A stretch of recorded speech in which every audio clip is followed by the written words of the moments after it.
Jim, how are you? Okay, Fred. Jay, how's everything going? Good to see you. Fine. Come on in here. Okay. Thought I'd drop down and see how everything's going. Have a stool. As well. Prentice, what are your personal feelings about Bud Wilkinson? I tell you, there are numerous feelings that I have. Firstly, that he is a wonderful person. Secondly, that he is a great coach. And thirdly, he's of the fatherly type, in that he treats you just as if you were one of his own boys. And fourthly, he's a friend. And in this respect, I mean that whenever you have a problem, you want to talk something over, he listens with great empathetic feeling. He's able to put himself into your own personal problem, and this is how he solves it. So many fellows go to him and they have a problem, they want to talk it over with somebody. He's very understandable, and these are just a few of the feelings that I have toward him. Well, do you think that Bud emphasizes the dignity of the individual? Well, I would say so. I remember my first time and thinking of going to the university, I had a fellow to go down with me, and we wanted to talk about my chances of getting into the university, of playing football, being the first Negro to play on the varsity team there. We went in and we talked to him, and he began to tell me things that were going to happen. As a matter of fact, he painted a real gloomy picture to me, especially on the point of integration, how I would be treated, things that I would have to stand up to and bite my tongue and not say anything. As a matter of fact, I would say he painted a much worse picture than what it was. However, I think that he was taking under consideration my feelings, and he didn't want anything so hard to come up against me to the point that he painted this picture to me. As a result, I was ready to withstand anything that came my way, and I think this is one of the things that got me through at the university. How do you feel that Bud has influenced your life? Well, I'll tell you, Jim, there are so many ways, that I could just name a few. For instance, when I came to university, I was influenced primarily by the way that he handled himself, the way that he was able to talk to people, the way that he was able to get over to you what he wanted you to do, and then the best come out of a person.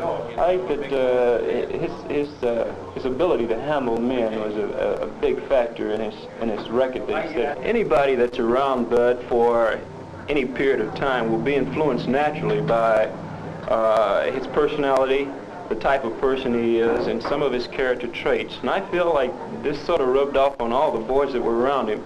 The 4 wonderful years that I had the relationship and also the pleasure of knowing him, this sort of rubbed off on me too. Just being as you are, not putting anything extra into it.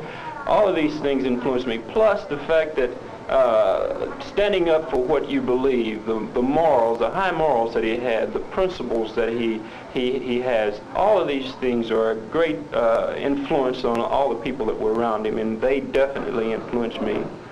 Well, do you think that Bud would make a good senator, and if so, why? Well, I think that he would make a good senator. Number one is he's a good person. Number two, he's a good Christian, and he stands up for what he believes. He's also a winner. And these things, I think, are an integral part of being what it takes to make a senator. You have to be a person that's responsible, because here you're handling with big business. You're working with really the people's money. And whenever you start talking about where's my money going, then the housewives know this. And he is concerned with how the present form of government is going,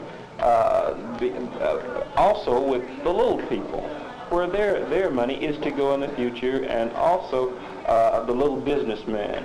This is why I know that he'll make a wonderful senator. Would you like to help him in his campaign? Gee, I would love to get in and pull my sleeves and get right in the thick of things, but of course the football season is just commencing, and I'll have to get back. However, if there's something I can do, if I can come back and help maybe a day or so, I'd be more than glad to do so. Well, Prentice, how do you feel Bud stands on the integration issue? Well, you know, this problem of integration, the civil rights bill, the public accommodations bill, they are, to me, when I hear people talk about it, it's a big farce, because it's easy for a person to get up and say that I'm for civil rights, I'm for equal opportunity, I'm for this and I'm for that, but I believe until you make the first move in acting or acting out this, what you're saying, it's no good. Now, I have been around Bud, and I know that he is for these things. I have experienced it. In 1959, we had a problem. I was up for All-American. We had several fellows on the team that resented this. They didn't think that I should have been up. They began to talk about me behind my back. We played Northwestern. We lost a very crucial game, our first game of the season. We came back, we beat a team just barely, then we went to Texas and we played, we lost the game. We came back for practice that Tuesday. Tuesday we had a lousy practice. And he called us up in a huddle and he said, everybody in, and we were really amazed because practice wasn't over. He came into the dressing room, we were in there milling around, talking with each other, and everybody sat down as he came in, and he said, I want to talk to you for a moment. He said, the fellow that you've been talking about, he didn't ask for this All-American publicity. He didn't ask for anything. The sports writers selected him. He had the publicity from the paper. And I think it's unjust that you talk about him behind his back.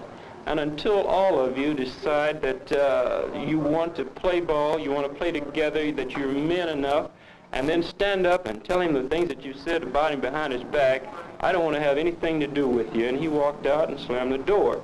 Well, immediately, fellows began to stand up and apologize to me for what they had said. We band together, got together, and we played wonderful football, at least up until the Nebraska game, which we lost. I think that was the first time that Oklahoma had lost to the Big Eight, one of the Big Eight foes, in a pretty good while.